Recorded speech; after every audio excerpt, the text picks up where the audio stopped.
Hey everyone, welcome to MuseThemes.com. My name is Steve Harris. Today we're going to take a look at a new widget we've just released called Text Shadows. And what this allows you to do is apply a drop shadow to a text element directly in Muse. Now, drop shadows have always been around on the web and they're really nothing new, but this is quite unique. If we preview this in the browser, I'll show you what's so cool about it. So as you can see, we have a basic shadow applied to this text, but the really cool part of this is if we move our mouse around, the shadow actually follows the mouse. So you can see that the mouse is acting as the light source, and the length and size of the shadow changes as we move our mouse around the page.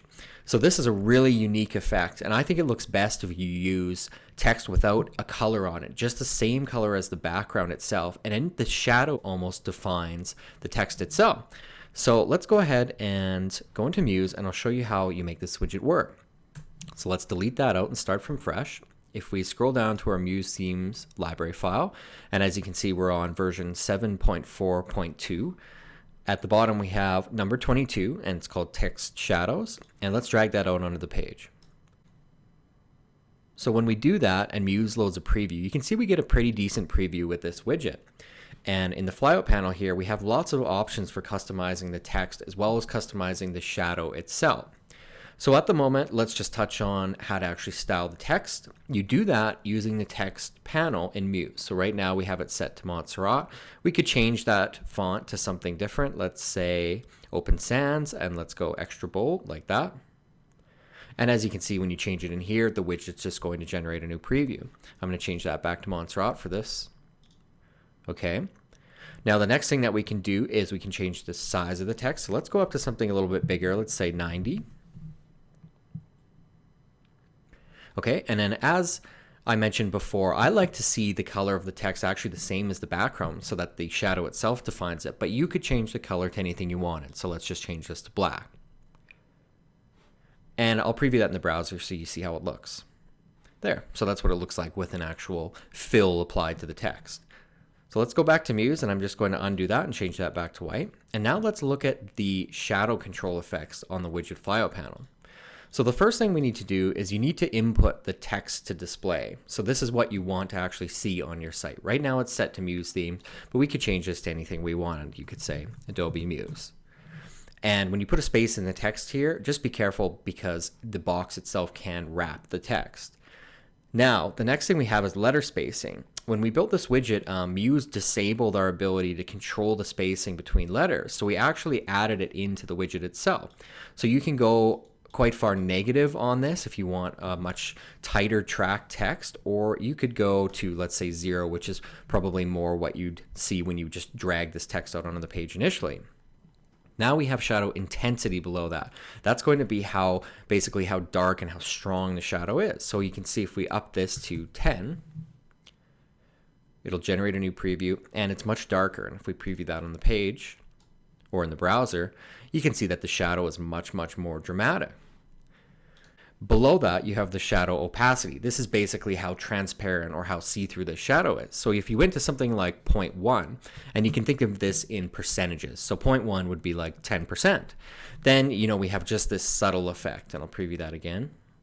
There, so now the shadow is just really subtle and very tasteful.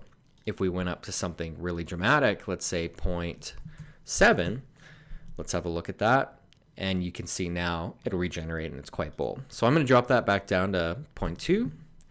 Okay, now we have shadow distance. So the distance is going to be how far the shadow will project away from the text. So again, right now it's at 0.2, but let's up this to 0.5 and have a look. Okay, we'll preview that in the browser.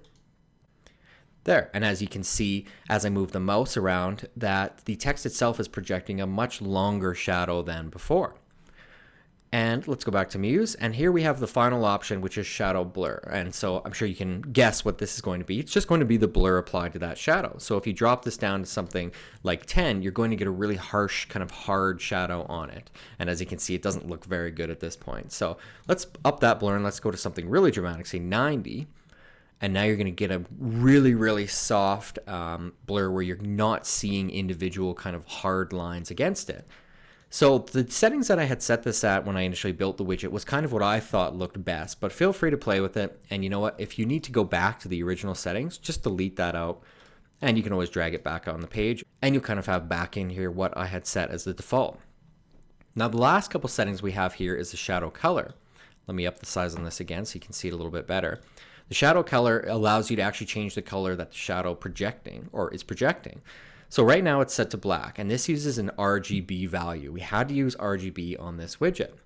So for example, we could go 255, 0, 0, and now we should probably get a red shadow as it's RGB, so red, green, and blue. And yes, it's showing a nice red shadow, and let's preview it in the browser, and you can see how it looks. So feel free to play around with the color on that. And the last setting we have here is just the box name. You've seen this before, but this is used for multiple instances of this widget on a page. Now, the thing that you need to pay attention to if you're trying to use multiple versions of this widget is it doesn't quite work with the mouse movement tracking. So if we're going to drag this down, and even if I change the name on this, we could have two different shadow effects applied to this. So let me just change this back to 0. So now we'll get a black shadow on this and a red shadow on this. But unfortunately, when we preview this in the browser, our mouse movement is only tracked on the second box. And that's because both of them can't track at the same time. So that's just something to be aware of. So that's it. That's the text shadows widget. I hope you enjoy it, and I think it's a really outstanding effect that you don't see used on the web very often. So play around with it, try it on this nice white background or on a nice black background, and feel free to send us examples of what you make. Thanks again, and best of luck.